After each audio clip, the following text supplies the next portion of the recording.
Fala, torcedor vascaíno, fala, torcedora vascaína, bem-vindos ao Colina 1898. E o Vasco da Gama perde mais uma partida lamentável desse time do Fernando Diniz.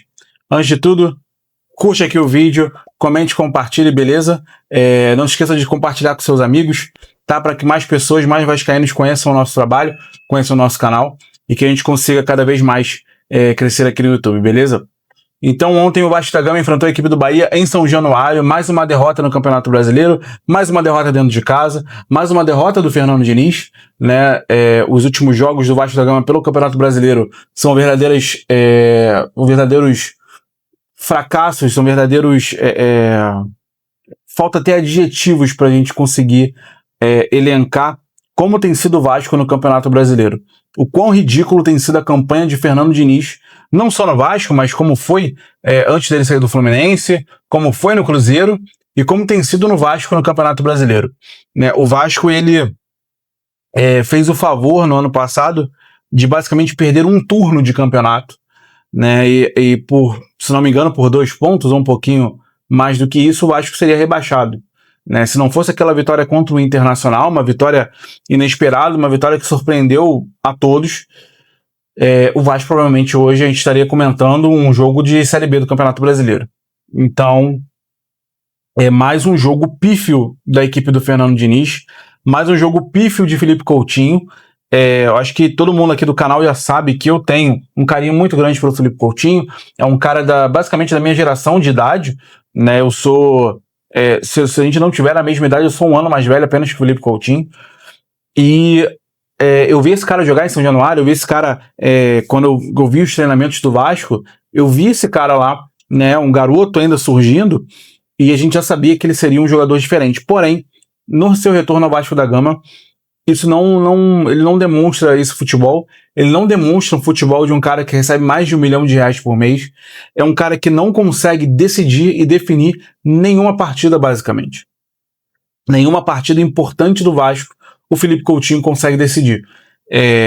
Devo aqui relembrar a final da Copa do Brasil, o Memphis Depay definiu o título para o Corinthians, o Memphis Depay definiu o título do Corinthians também da Supercopa, o Memphis Depay definiu o Campeonato Paulista para o Corinthians, né? E o Felipe Coutinho não decide Carioca, o Felipe Coutinho não decide Copa do Brasil, o Felipe Coutinho não decide basicamente nenhum jogo. E fica realmente o questionamento, vale a pena manter o Felipe Coutinho pagando mais de R$1 milhão, sendo que ele não consegue render. O Felipe Coutinho não consegue render o futebol que a gente espera dele. E a gente espera muito, e tem que esperar muito mesmo, porque a gente sabe o jogador que ele foi. E assim, antes que alguém fale, mas você quer que ele jogue como jogava no Liverpool? Não. Eu não quero que o Felipe Coutinho pegue a bola, saia numa arrancada de 15 metros e chute ao gol e faça o gol. Não é isso. Mas o Felipe Coutinho não consegue chutar a bola. Os chutes ontem contra o Bahia e as opções de passe do Felipe Coutinho foram ridículas. Foram passes para o lado. É difícil você ver o Felipe Coutinho conseguindo uma jogada de infiltração. É bem difícil. Ontem, na substituição com o Rojas logo, a primeira ou segunda jogada que o Rojas fez, já foi uma jogada vertical. Uma jogada buscando um jogador dentro da área do Bahia. Coisa que o Felipe Coutinho tem muita dificuldade em fazer. Ele parece muito lento dentro de campo. Ele parece que ele está jogando em outra rotação. E isso de fato é preocupante, cara, porque a gente tem um Campeonato Brasileiro onde o Vasco, de 9 disputados, conquistou 1. Foi Mirassol, Chapecoense e Bahia, né? Realmente, de 9 disputados do Vasco, o Vasco conquistou 1 ponto. Né? O aproveitamento do Fernando Diniz é ridículo e a gente tem que ouvir o Fernando Diniz falando que não vai melhorar, que a gente precisa confiar no trabalho. A gente vê jornalistas falando isso. Cara, preste bem atenção, o Fernando Diniz, ele é uma vergonha em Campeonato Brasileiro. Os seus 3 últimos trabalhos foram uma vergonha. 3 últimos que eu digo, o Fluminense, o Cruzeiro e o Vasco. São 3 trabalhos vergonhosos. Se não fosse uma ida para a final da Copa do Brasil, eu acho que nem o Pedrinho conseguiria segurar o Diniz no cargo por mais tempo. Porque, de fato, foi ridículo o Campeonato Brasileiro que o Vasco fez. E muita gente se prende a 5 partidas, foi as 5 partidas contra o G6, porque são times que vão vir atacar o Vasco da Gama. São times que irão se expor, são times que ficarão mais abertos, e com isso, é claro que o jogo do Fernando Diniz encaixa melhor. Mas se o Vasco sofrer uma pressão, o Vasco ele não consegue sair dessa pressão. O Vasco ontem ele deu 28 chutes ao gol. Quer dizer, deu 28 chutes, 4 em direção ao gol. Isso é falta de treinamento, gente. Me desculpe, não tem desculpas para isso. 28 chutes e 4 ao gol. É um absurdo. É tão estranho, é tão surreal isso, né? Que o Bahia teve, se não me engano, 5 chutes ao gol ou 3 chutes ao gol e acertou um. E o Vasco teve 28 e não acertou nenhum. Não, qual é a desculpa para isso? Qual é a explicação? Até quando a gente vai ficar aguentando? Mas a bola não entrou. Quando a bola entrar, realmente, no gol, a gente realmente vai ver. E aí o Fernando Diniz tem que deixar de ser criticado quando alcançar uma vitória. Né? O Fernando Diniz se gaba de ganhar do Botafogo. O Botafogo foi basicamente com sub-20. Em um jogo que foi mais polo aquático do que outra coisa. Vai se gabar de quê, gente? Então, assim, ele é um ótimo psicólogo, mas como técnico, de fato, ele não está demonstrando que vai ter resultados com o Vasco da Gama. Né? Os jogadores que ele chamou e contratou estão disponíveis, né? Apenas o Cuiabano ontem, também não sei porque o Cuiabano não foi relacionado, mas apenas o Cuiabano não foi e o jogo não surtiu efeito. Né? O Fernando Diniz ele é um cantor de uma nota só. Ele não consegue desenvolver o time para jogar de formas diferentes. Né? Por que ele não consegue jogar um time, vamos supor, com 3 armadores? Joga com 3 armadores com uma característica mais ofensiva, coloca Rojas, Coutinho e Nuno, né? E você põe um cara lá na frente, um cara de velocidade, por exemplo. Você pode pôr o Brenner, ou pode pôr o Andrés Gomes, mas tenta algo diferente. Mas não, o Fernando Diniz na partida, ele começa a inventar.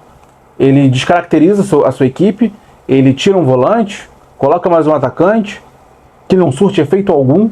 O Vasco, ele perdeu o meio de campo ontem, né, pós substituição do volante do Vasco. O Vasco perdeu o meio campo. E foi ali o momento onde o Bahia começou a ser mais perigoso.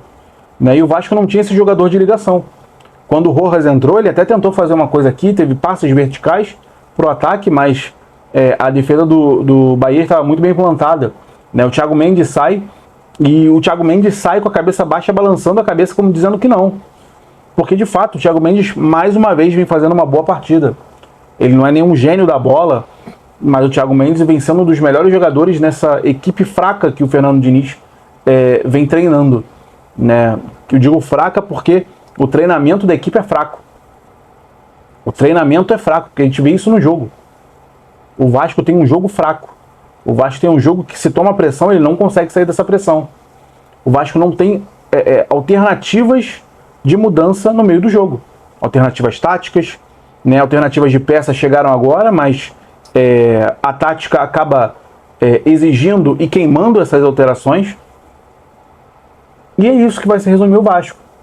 O Vasco provavelmente vai pegar agora o Volta Redonda no Campeonato Carioca, vai passar pelo Volta Redonda, porque é uma equipe de muito menor investimento, né? É obrigação do Vasco passar. Mas quando pegar um Fluminense, um Flamengo, um Botafogo com a sua equipe titular, o Vasco provavelmente vai passar sufoco. Né? Muitos vão falar, Léo, mas o Vasco passou do Fluminense ano passado. O tempo é outro. Foi ano passado. Né? O Vasco não tem mais o Ryan. O Vasco não tem mais a genialidade do Ryan.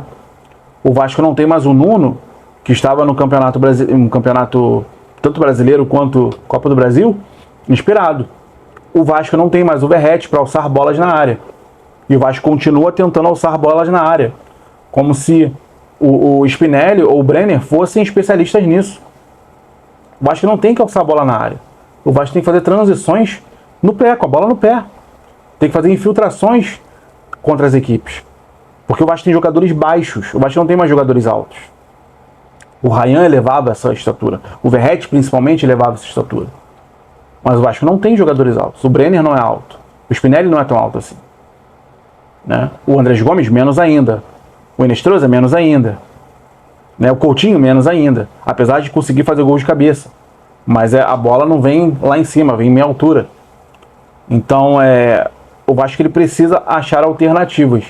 Porque já são 9 pontos, o Vasco conquistou 1 no campeonato. E são 2 derrotas em casa e 1 derrota fora de casa. Vai se repetindo um velho cenário que a torcida do Vasco já conhece, infelizmente. De ter que abdicar de campeonatos para poder pontuar no Campeonato Brasileiro. O Campeonato Carioca não é um campeonato para o Vasco, mas ele está aí nas quartas, vai para as semis, mas se for para decidir entre uma passagem para uma final de Carioca e ganhar no Campeonato Brasileiro, é preciso ganhar no Campeonato Brasileiro. Porque depois vai entrar Copa do Brasil e vai entrar Sul-Americano. E o Vasco hoje não tem elenco para disputar em pé de igualdade essas 3 competições. E a prioridade do Vasco precisa ser o Campeonato Brasileiro. Se avançar na Copa do Brasil, ótimo. Se avançar na Sul-Americana, ótimo. Mas o Vasco tem que focar na Copa do Brasil. Senão ele vai perigar ser rebaixado. E com o Fernando Diniz é quase uma certeza. Porque, mais uma vez, um Campeonato Brasileiro péssimo de Fernando Diniz. É um cara que consegue surpreender no mata-mata. Mas em pontos corridos ele é péssimo. Ele não consegue segurar um resultado. Ele não consegue, ou o time ganha ou o time perde. E isso para um campeonato de pontos corridos é fatal. Principalmente no time que perde mais do que ganha. Né? Então é isso, torcedor vascaíno. Diz aqui para mim o que você acha sobre o Fernando Diniz, sobre o Vasco, sobre essa péssima atuação do Felipe Coutinho, mais uma vez. Né? E nos vemos no próximo vídeo, aí após o próximo jogo. Beleza? Saudações vascaínas, sempre Vasco.